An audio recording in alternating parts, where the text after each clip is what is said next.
Isso porque nessa profundidade, a variação de pressão que é exercida no topo do casco e na parte de baixo faz a diferença na hora do cálculo, pois apenas a altura de 2,8 metros de altura já gera uma diferença de pressão entre esses pontos e ela precisa ser levada em conta. Por isso que a estrutura desse submersível foi feita de titânio e fibra de carbono, que possuem resistências mecânicas altíssimas, capazes de suportar toda essa carga. E você pode pensar que um casco de 12,7 centímetros de casco de fibra de carbono parece pouco, mas vai por mim, é algo assustador. Outro fator importante é a temperatura. A temperatura lá no fundo do mar, na região do Titanic, pode chegar a aproximadamente menos 4 graus Celsius.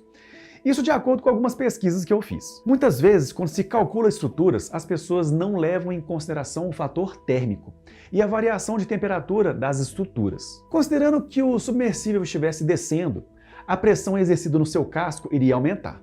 Mas a variação de temperatura também iria influenciar as tensões no material. A variação térmica nos mostra que o material pode expandir ou contrair de acordo com a variação de temperatura. E no caso do submersível, imagine que o submersível desça à temperatura de menos 4 graus Celsius e se contraia. Se de repente uma corrente oceânica passe por ele e a temperatura aumenta, o material iria tentar expandir, mas com excesso de pressão sobre o casco, ele não deixaria ele expandir, o que faria com que as tensões internas no material aumentassem ainda mais. Ou seja, não é só a pressão que o submersível precisa suportar, mas também as tensões causadas pela variação de temperatura. Por isso que ele precisa descer e subir lentamente, para que a variação de temperatura e pressão possa ser controlada e o material não sofra abruptamente com isso. Para você ver que a engenharia por trás de um submersível desses não é tão simples quanto as pessoas estão falando. Eu vi muita gente dizer que o submersível era uma gambiarra e joga fora a engenharia e os cálculos necessários para construir uma estrutura como aquela. O fato dele ser controlado por um joystick, como muitos falaram,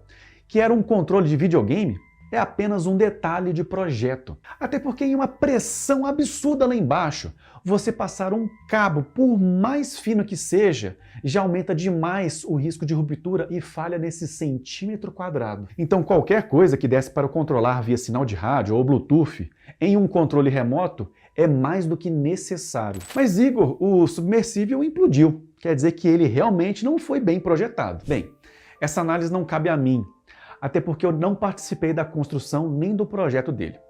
Mas eu posso especular, onde pode ser uma falha de um componente simples, pode ser, como eu disse, ações de tensões internas de material, até mesmo a fadiga dos materiais devido às viagens constantes. Mas nesse momento são apenas especulações. E é importante entender que muita gente disse que o submersível implodiu, mas não faz a menor ideia do que isso significa, achando que foi igual uma bomba. Entenda que a pressão que a água exerce lá embaixo é do ponto de maior pressão para o ponto de menor pressão, ou seja, de fora para dentro. Então a pressão tenta comprimir o submersível, então a implosão é exatamente isso aqui. Como a pressão é muito alta de fora para dentro e existe uma diferença de pressão entre a parte externa e a parte interna, ele é comprimido, ou seja, ele literalmente amassa. Eu vi cada pessoa dizendo que ele explodiu como se fosse uma bomba e saiu lançando destroços no fundo do mar. Mesmo que haja destroços, a verdade é que o submarino implodiu. E se pudéssemos imaginar, é exatamente como se estivéssemos esmagando esse copo. A questão é que essa implosão pode ter sido tão rápida que os tripulantes não devem nem ter tido consciência do que aconteceu, podendo levar milésimos de segundo para isso acontecer. Mas de toda forma, por mais que a engenharia por trás de um submersível seja surpreendente, o acidente nos mostra como as forças da natureza podem ser assustadoras e que elas precisam ser levadas a sério. E você? O que acha que aconteceu lá embaixo? Tinha toda essa noção das cargas e pressões exercidas dentro desse submersível?